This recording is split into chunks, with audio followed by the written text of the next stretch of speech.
Welcome to Session 2, Listening Fully. Last session you learned about trading places and you practiced seeing things from your partner's view. You also experienced empathy. Remember the exercise where your partner shared a story from their childhood and you stepped into their shoes, even sat in their chair, and retold their childhood memory as if you were them? Trading places is key for a deeper connection to occur. So go ahead and turn in your workbook to Session 2, Listening Fully. We were really struck by this proverb. He who answers before listening, that is his folly and his shame. So think about that. To answer someone and spout off an answer, to give advice to them before you have really fully listened to them and understood their heart, that's folly, and that is actually shame. It creates problems. It creates disconnection and distance. So this is the skill that you're going to be learning. It is listening with empathy. And what we'll do is take a closer look at how you did it when you retold your partner's childhood story. And so what we have are several guidelines for you to go over so you can understand better how to do this listening with empathy. So turn in your workbook to Guidelines for Listening with Empathy.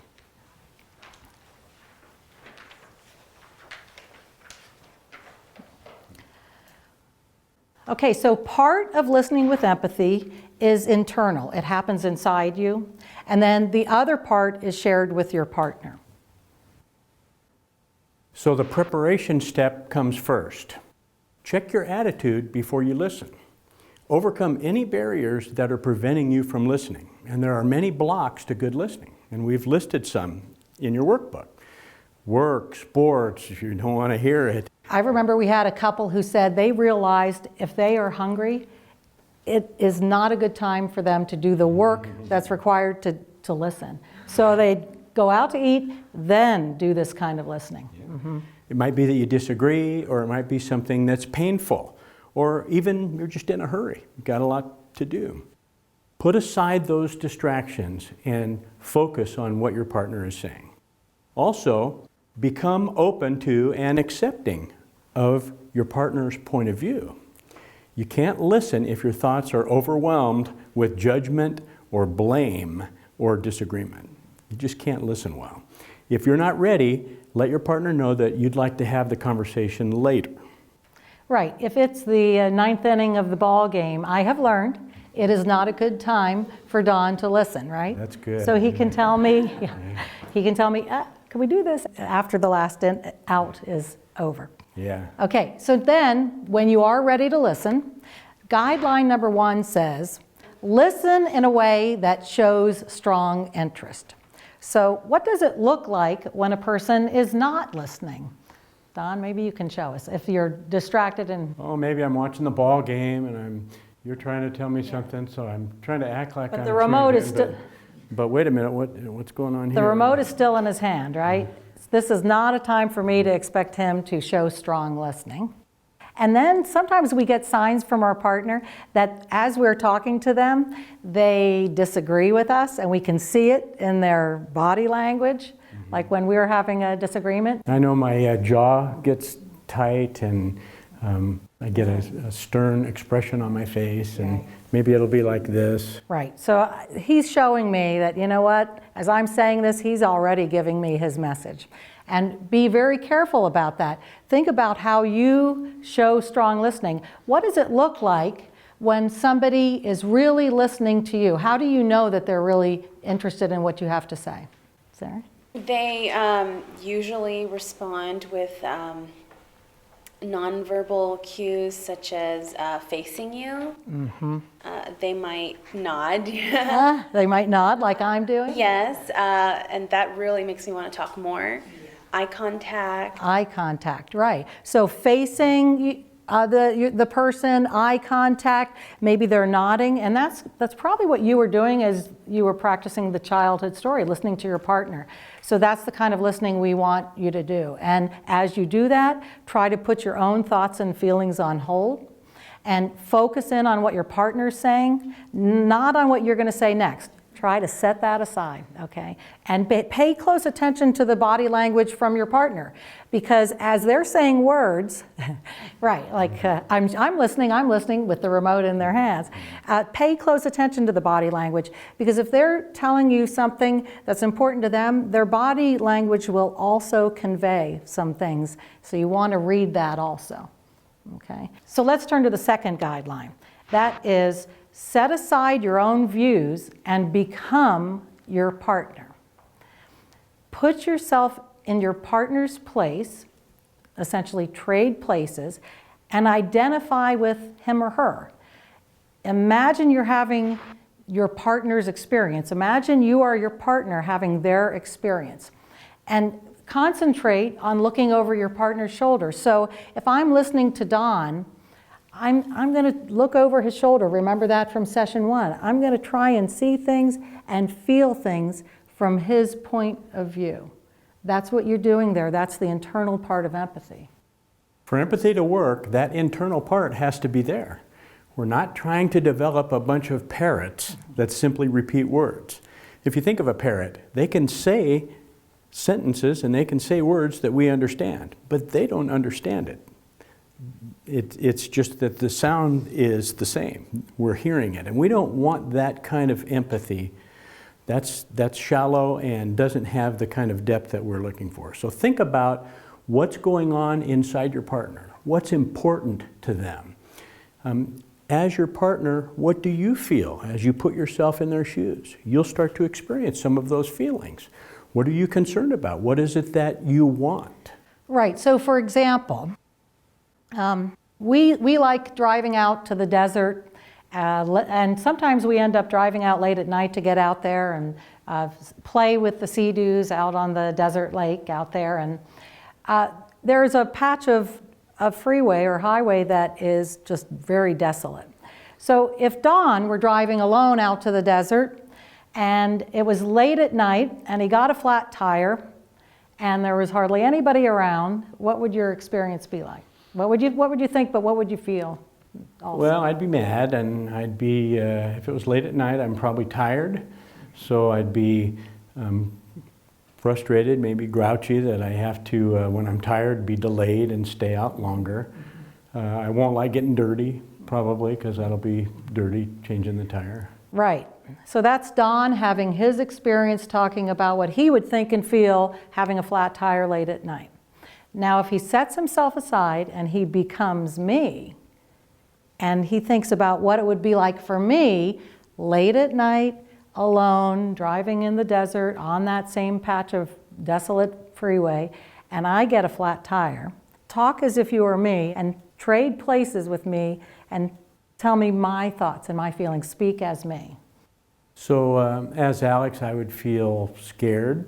I'd be scared that somebody might stop to help, and I wouldn't know if they were there to help me or if they were there to hurt me. I might be wondering if I'm able to change the tire, if I know how to do it, or if I'm strong enough to get the lug nuts off. Right. So do you see the difference there? That's me. That's me. I would be scared that somebody was going to try to help me and they really weren't, and there was danger there, or could I even do it? So as he stepped into my shoes and saw it and felt it from my perspective, that's the kind of thing we're talking about with this second guideline. Set aside your own views and become your partner. Look at it from their point of view, because you are becoming them, thinking about it and feeling it from their point of view. Now the external part of listening with empathy begins. Guideline 3 says, name your partner's thoughts, feelings, concerns, and desires. In your workbook, you'll see an experience diagram. And the illustration there is that for every event or experience, we have thoughts and we have feelings, and we may also have deeper concerns and desires. And that's illustrated there. We'll talk more about that as we go through the class, but we can look at any event or experience that we have through that lens and understand it better through that kind of a diagram. A subpoint is you'll choose how to begin, how you will give your empathy. You may use the I form of giving empathy. You did this last session. That's where you spoke as if you were your partner in the childhood memory. You say as, and then you use your partner's name, and then you go ahead and retell to them their experience. That's the I form of giving empathy. You may choose to use the you form of giving empathy. That's what we use in normal conversation. That's what's common. Oh, so you think this, you feel this way. It's empathy both ways. Right, and in this program, we use the I form of listening with empathy, because what we have found and what the research has shown us is that using that I form helps you really much more deeply step into your partner's shoes. Really turn, when we have these kinds of disagreements and we have difficulty understanding each other, if I can turn away from my own point of view and my disagreement with what he has to say and look over his shoulder, by starting off and talking as if I am him, it really, really helps me set aside my own disagreement and other feelings. So that's what we'll be using in this program, the I form of listening with empathy in CoupleTalk.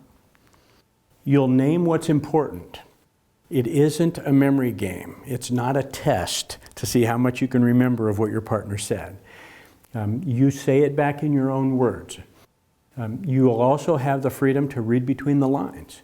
You'll focus on feelings that your partner expresses, and there may be some things that you know to be true that they didn't exactly say, but it's good for you to name them. That shows your connection to them. That helps them to know that you're listening and that you understand them, and it may even benefit them in their own self-understanding.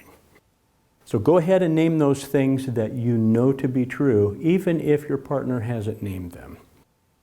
And when giving empathy, avoid asking questions, avoid giving advice, don't give sympathy. All of those are good things normally, but when we're in a couple talk and your role is to just listen to what your partner's saying and give empathy back, that's not the place for sympathy or questions or ideas from you. When you have your turn, then you'll be able to do it, but not while you're giving empathy back to your partner. Mm-hmm. Right. The final guideline is accept and make corrections graciously. We view corrections as a gift. Corrections are a gift because your partner is the expert on what's really going on inside them. And so if they hear you summarize back with empathy because you're trying to become them and it doesn't sound quite right, let your partner correct you because they're going to teach you more about what's really accurate, what's really going on inside of them. So it's a gift for them to teach you more about what's inside of them. And then what you do is you then make that correction, speak as if you are your partner and make that correction, and then you will be able to really internalize what that new information is. And so what happens is they teach you, it becomes a safe place because you are not taking corrections as reprimands, you're taking them as loving teaching. They're opening up more to you and you're showing them that you're interested in even going deeper and understanding more about them. Okay. So these guidelines tell us about how to listen to our partner. But it's practicing giving empathy that's really going to make the difference in us being able to actually do it. So we'll have you practice. We're going to do an exercise now, and it's called an early memory of us. And the purpose of this exercise is for each of you to experience empathy in a situation in which both of you were involved. Here's how it'll work. You'll think of a memory from when the two of you were first dating or getting to know each other. And you'll tell your partner your memory. and how you felt about it. Were you nervous? Were you curious? Were you surprised? Were you excited about it? Whatever your memory is, it may not be a positive memory. It may be that you had trouble that time and you want to share that. It's up to you. You get to choose it. But you'll tell your story and you'll include the feelings that you had in that experience. Your partner will listen with empathy. As partner's name, I remember when such and such, and retell the story as if you were your partner. When you're finished, you'll repeat that exercise with the other partner telling a story of their own.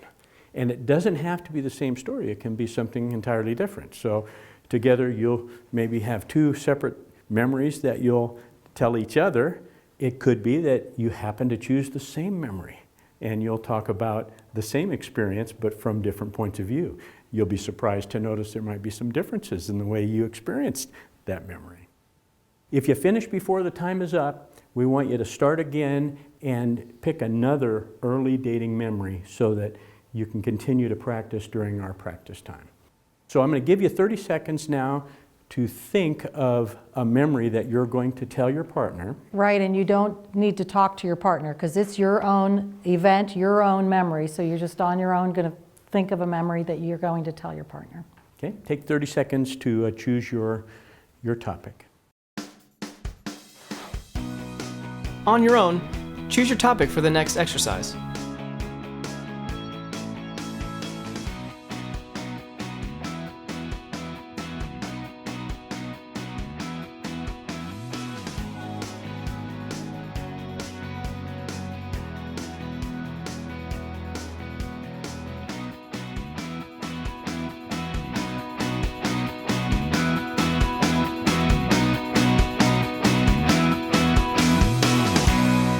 As you're telling your story, there are feelings that we want you to recall and tell your partner. And in the appendix, there's a feeling words list. I'd like you to take a quick look at that in your appendix. And if you are looking to grasp the right word to express the feeling that you have, this can be a wonderful tool. It has in bold letters broad feeling words, and underneath those bold ones are gradations or different variations of that same broad feeling. So as we're learning to express feelings, this can be a nice tool for you. So keep your finger there, and if as you're telling your story, if it will help you to express your feelings better, flip over and take a minute and check out the appendix. Before you do your exercise, Alex and I are going to tell an early dating memory that we have, and we'll do that as a demonstration for you now.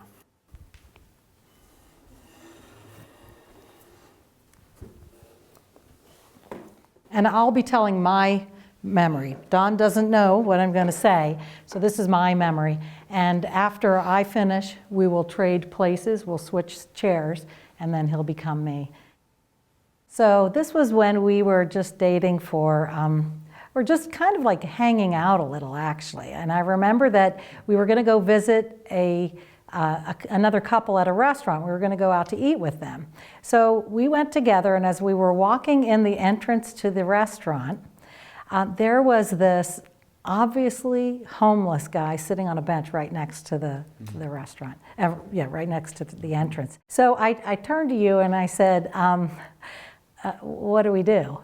And I thought maybe you might give him $10 or, offer, to help him in some way. And what was surprising to me was that you said, well, let's invite him in to eat with us for dinner.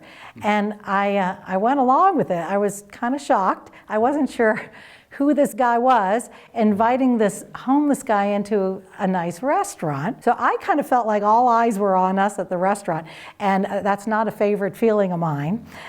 But there was just something kind of nice about it, because I thought, well, if this guy is willing to kind of think outside the box in this way and do this for a homeless guy, then maybe he might be a good guy. Maybe he is somebody to kind of keep getting to know. So that's my memory. Okay, let's trade places. Okay.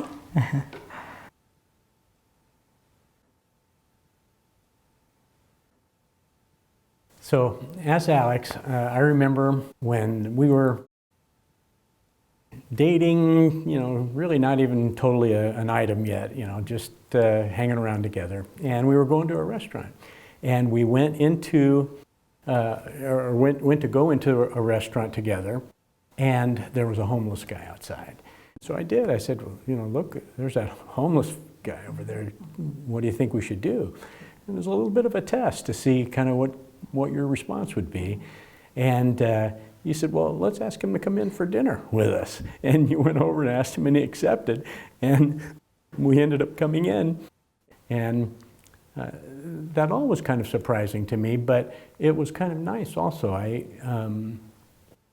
imagined that somebody like that could think out of the box and do something unusual that was kind, would be a good person to be around. And it made me have a respect for you, and I felt attracted to you because of the way you handled that. But then there's also that one feeling also that I had said, and that is that it was also embarrassing. It was not, I don't have a favorite memory of sitting at that table with all eyes on us with this homeless guy that people started kind of moving farther and farther away from. So there, so part of it was like, wait, where else is this guy going to be taking me maybe, a little bit embarrassing. Yeah. So as Alex, I also remember feeling embarrassed. It was, we were at a table with this obviously smelly homeless guy, and while I liked an element to that, there was a part of that where I felt kind of embarrassed. Mm-hmm. Mm-hmm. Yeah, good. Yeah, you got it. Okay. Well, now it's your turn. We're going to ask you to tell each other an early dating memory. Right, and I want to point out that Dawn didn't know my memory, so that's the same with you. You haven't told your partner the memory, so just go right into the story. And remember that you were there as your partner's telling the story. You're maybe going to be remembering some things, so remember to try to set that aside because you're focusing in on your partner's memory. So we'll have you turn your chairs so you're facing each other knee to knee. We'll let you know when we're about halfway through. There will be a signal, and there will be another signal when there's just a minute left so you can begin to wrap up. And at the very last few moments, the music will come louder so you know that it's time to regroup and come back together as a group. All right? So have some fun telling each other some early dating memories. Ready, go. Turn your chairs so you're knee to knee with your partner and begin the exercise.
You're halfway done.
Start wrapping it up. There's 1 minute remaining.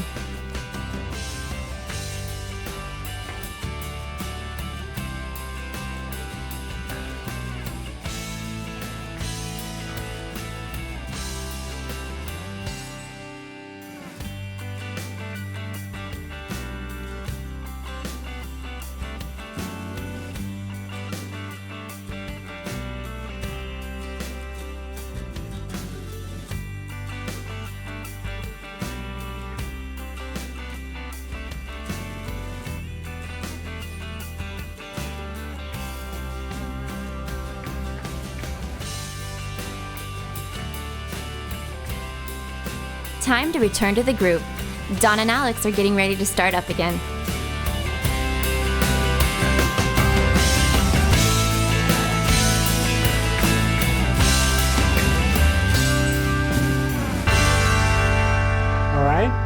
take a minute to answer some questions from the workbook. Look at your workbook and mark the debrief on your own.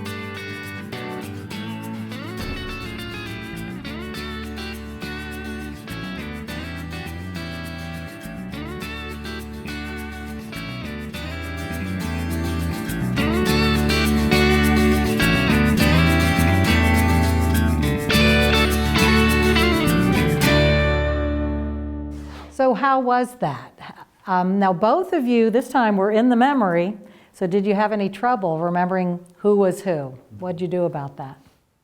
It was a little difficult, but it made it helpful to keep saying I as Carissa, and it kept me in her memory and being able to recognize who I was retelling it. Right. So actually repeating that as you're talking and sometimes saying, you know, I as Don, I, as you're doing it will help remember that you are not there. It's really you talking as if you're Carissa. Right, exactly. And also the switching chairs that we asked you to do probably helped you too. Step into their experience better, more deeply.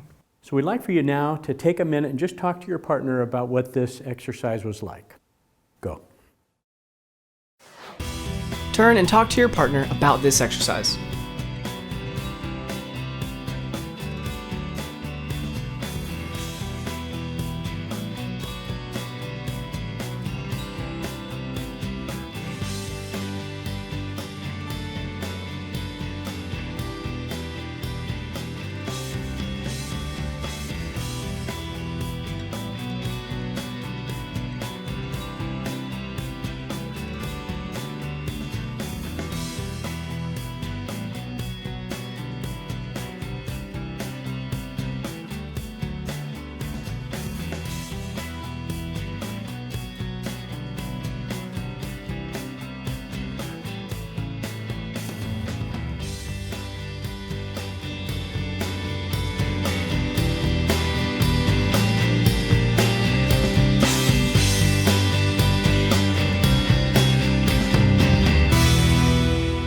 I hope you enjoyed that exercise. It's usually a fun one.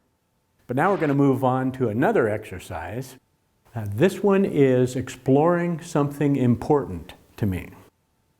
And the way this will work is you'll talk about something that matters to you, something that you're going through, something you're wondering about, maybe something in the future.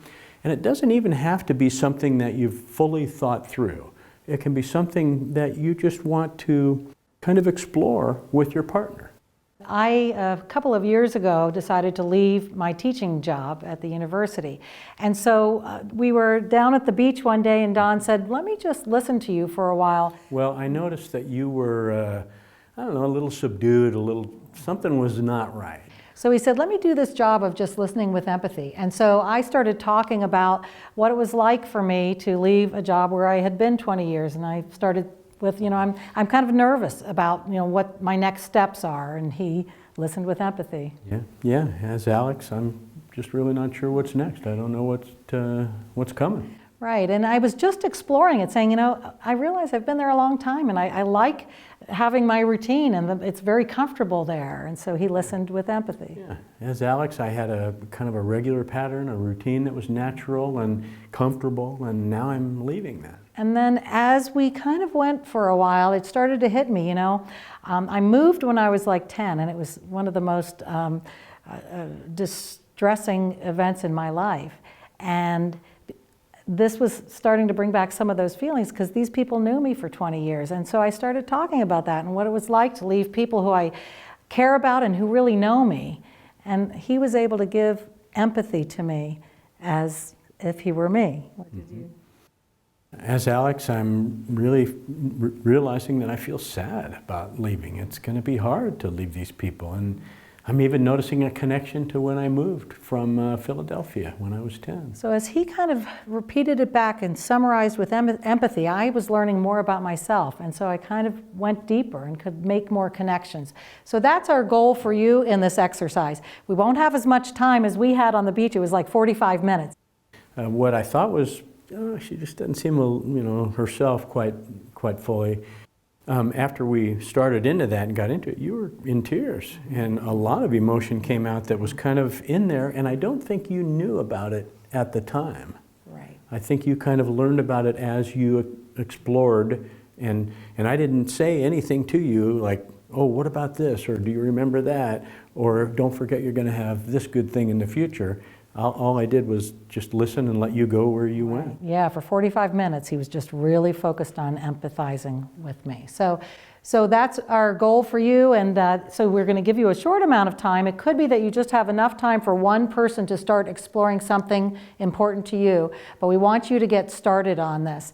And again, go ahead and switch places, trade places, switch your chairs with each other this final time as you're doing this. As you are telling your partner this thing that's important to you, pause every 30 seconds or so and allow your partner to summarize back with empathy.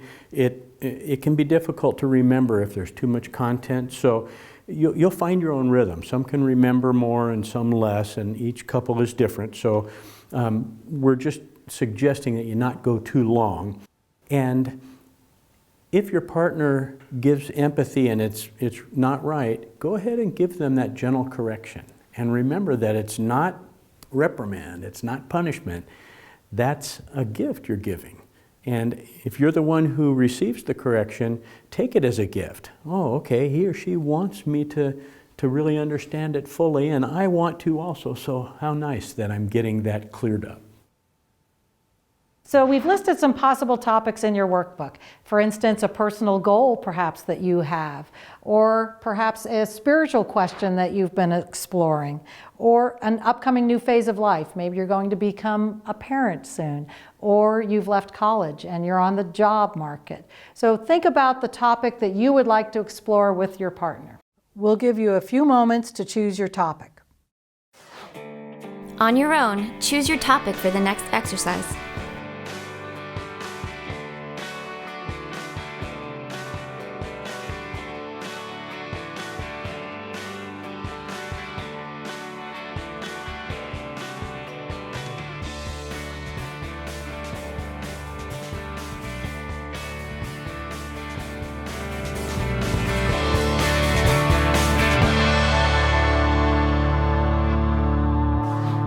Remember, when you're listening to your partner, no questions, no giving advice. All right? So, ready to go. Turn knee to knee with your partner and start the exercise.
you're halfway there.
You've got just one more minute.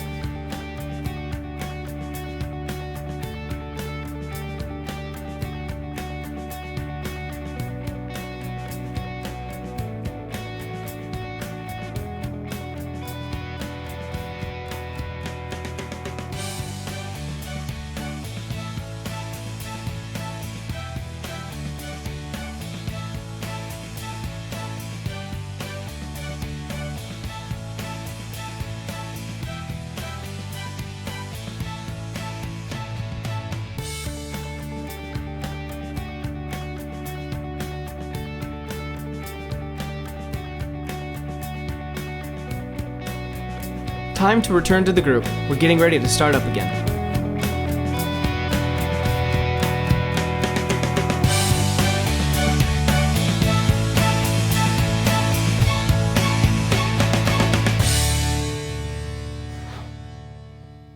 your workbook are a number of responses that you might have had. You may have had one or more responses to this exercise. So go ahead and mark in your own workbook individually the responses that seemed true for you. We'll give you a little bit of time here to do that. Now take a moment to yourself and fill in the debrief section of your workbook.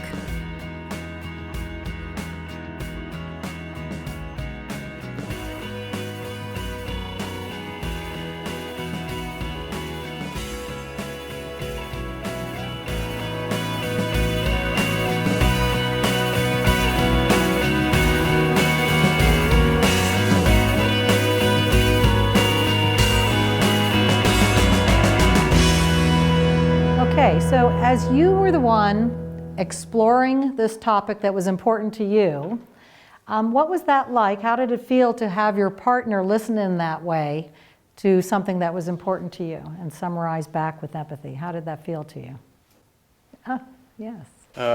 Felt very vulnerable, definitely, because it's like you are being very open with your significant other, and you're trusting them with your emotions.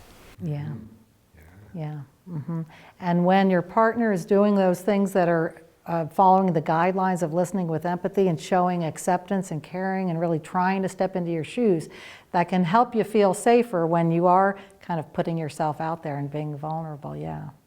Mm-hmm. Good point. Now it's time for you to talk to your partner.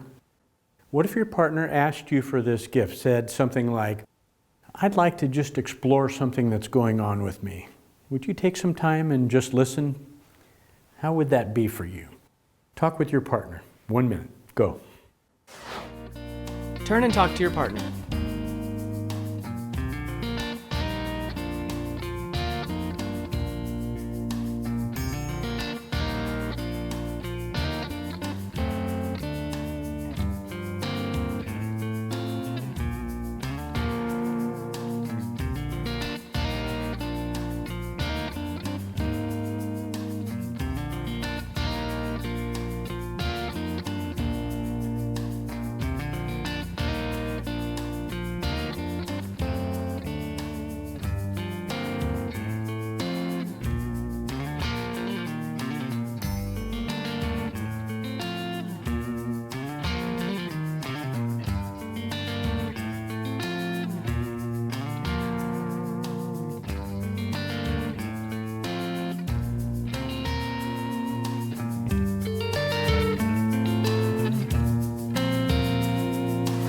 Now we want to turn in your workbooks to cracking the code to a deeper connection using listening with empathy.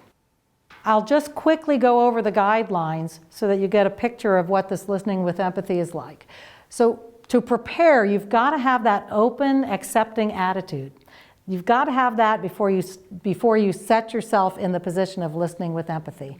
And then as you're the listener, you show that strong interest as you listen. You become your partner. You're setting aside your own views. You name back their important things that they've said, their thoughts and their feelings, their concerns and desires. It's not a word-for-word thing. You're just naming back what's important. And we ask you to use the I form in here. So as partner's name, I think, I feel, etc. And then make sure that you're kind of thinking of yourself also as a learner, because you will accept any corrections that are offered to you. Your partner corrects you, that's a gift. So you will go ahead and summarize that back with empathy and internalize that also, okay? And then the second part of this is cracking the code in everyday life. Taking this out into your everyday lives where you've got the bills to pay and the dog to wash and the kids to take care of and all of that. So what can you do with listening with empathy in your everyday life? Well, when your partner is talking about something that matters to them, what can you do? I can listen with empathy. Right, right. Mm-hmm. Yeah. And when you do that, you can do that just naturally on the go using the you form. So you don't always have to go back to the I form if it's just kind of something that's going on, maybe even in passing. Use the you form. You can do this to listen to them talking about their day. It can be to help them explore something that is important for them. let your partner give you direction on that. And remember, don't give advice or ask questions. When you're empathizing, that's not allowed. That would be you taking over the conversation and directing it. Instead, just listen. That creates a deeper connection. And implied in your attitude as you're listening, implied with empathy is this value of acceptance, accepting your partner, and that they have a different point of view and a different experience. And we have a cousin I wanted to tell you about who had an experience recently with his girlfriend and was talking to me about it afterwards. And he said, hey, my girlfriend, she's been working at the same place for 20 years, and it was a job that she only had to drive 4 miles to. And then she had to change jobs, and now she has to drive 40 miles. And she's complaining about it to me. And, I said to her, listen, I work construction. I have to drive all over the place. That's nothing. And now she's mad at me. What's the problem here? You guys see the problem now, right? I said, no, step into her shoes. She has spent like 20 years or so at a job where she only had to drive 5 minutes to work. And here she is, and 40 miles is like an hour out of your day. So she has had 2 hours out of her day just taken away just for a job. And I think that she didn't like this new job too. So think about it from her perspective and her feelings. And you'll get a whole different picture and a better relationship if you do it. So that was the advice we gave to our cousin Bob. Mm-hmm. Now it's time for you to do partner appreciations. You remember we did that in session 1. We love this. It is a great exercise. So you will tell your partner something you admire about them, something you appreciate that they do, something they've done for you recently that you've appreciated, maybe extra efforts they went to on your behalf. And your partner will give empathy back to you using the you form. They can't just say thanks. They need to repeat it back using the you form. You appreciate that I such and such and such. Okay? And we want each of you to give an appreciation to the other with empathy. So we'll give you a couple of minutes to do that. Go ahead and turn your chairs and appreciate each other. Turn your chairs so you're knee to knee with your partner and begin the exercise.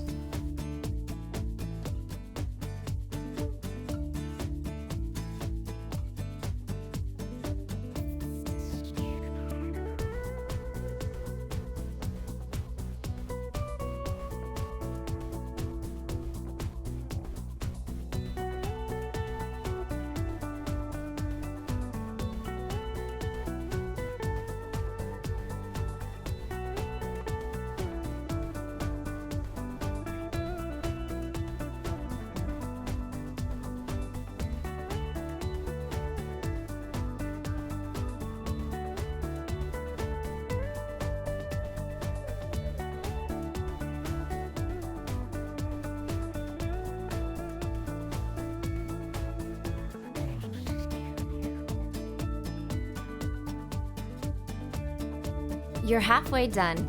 If you haven't already done so, it's time to switch roles.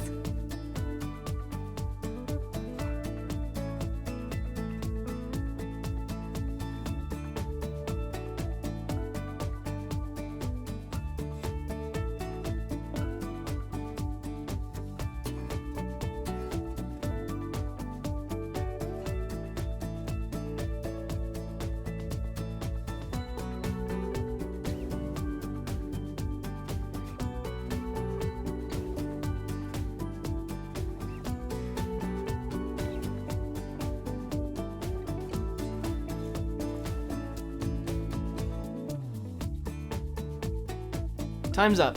Excellent job. Let's turn back toward Don and Alex.